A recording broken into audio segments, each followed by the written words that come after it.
Hey, I'm April with Zelken Financial Services, LLC, and I'm back with the tip. Today's illuminated point. I have a pain point series that I'm doing. Today's second pain point is around health. For those of you that may have health issues when you're thinking about retirement and you're not necessarily thinking about that, but it crops up because you go to get insurance and they come back and say, oh, no.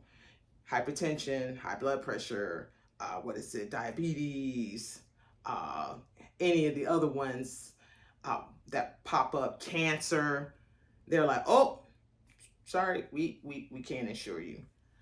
Know this, there are some insurance companies that will insure you.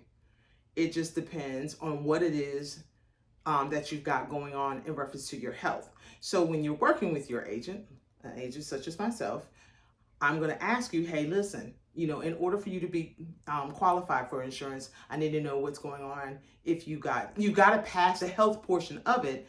And so I may ask questions which are, okay, are you on any medications? Do you have any existing conditions? I need to have those listed and labeled, because if you do, then I would send that information and get my person to assist me in terms of figuring out what insurance companies may cover those things, because some insurance companies will cover diabetes. It just depends.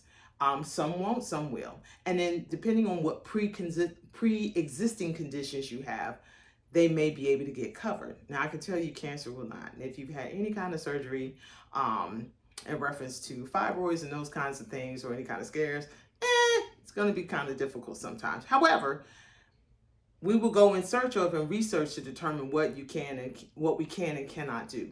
Know that. But I will say this. When you're thinking about your retirement piece, and like I said, if you've got a healthcare issue, know this. Today, you're the healthiest that you're ever going to be. Today, you are the healthiest that you're ever going to be. Because if you wait a year from now and you're trying to get insurance, you a year past being healthy. You may not be healthy next year. So when I say you are your healthiest right now today, I really do mean that. And so that can have an effect in terms of what kind of insurance you're able to get or not able to get, because you can't qualify. So when people are like, I think I'm going to wait, get a little time. No. Let's just do this now, because it's better to know now if anything's going on. If you don't know, you may find out when you get your blood workup, when they actually do send a nurse to come to your house. And if something is going on, we'll follow up with it. But if you need to wait and you've got to actually wait a year and then work on that, you'd rather know that today than wait next year and then find that out and then just be like, oh my God, we got to wait a whole nother year. So the longer you wait, the more, that you age. And so these are the things to think about. And so that's why I say you are at your best health right now today, because if you wait, might not be the case. So all of that said, one of the things that you just need to understand is when you're looking at your retirement plan, if you don't have any health issues right now, or if you do have any existing health issues, you want to take that into consideration and really plan for that. And in planning for that, it may be that you may not be able to qualify for a life insurance policy. However, there are other things that you can do. Long-term care, we know for a fact, our society is aging. You've got to have it in place, and you want to plan for this. You've got to plan for long-term care. Now, people will be like, oh, I'm in the greatest shape I've ever been. That's fantastic. But I tell people, it is not a question of if you'll get sick. It is a question of when you'll get sick.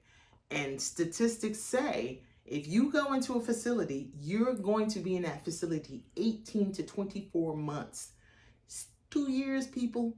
2 years. So if you're not planning for that, or you don't have anything in place just in case for that, how are you going to pay for that? And how does it adversely affect your family? Because it's going to adversely affect your family. So this is all food for thought. That pain point number 2 is about health. And I want you to keep that in mind in terms of thinking about, how do I plan for long-term care? And even if I don't, even you rather have it and not need it than need it and not have it. So that's all I got to say. I hope you got something out of this. I am April Brown with Zelken Financial Services, LLC. Have a great day.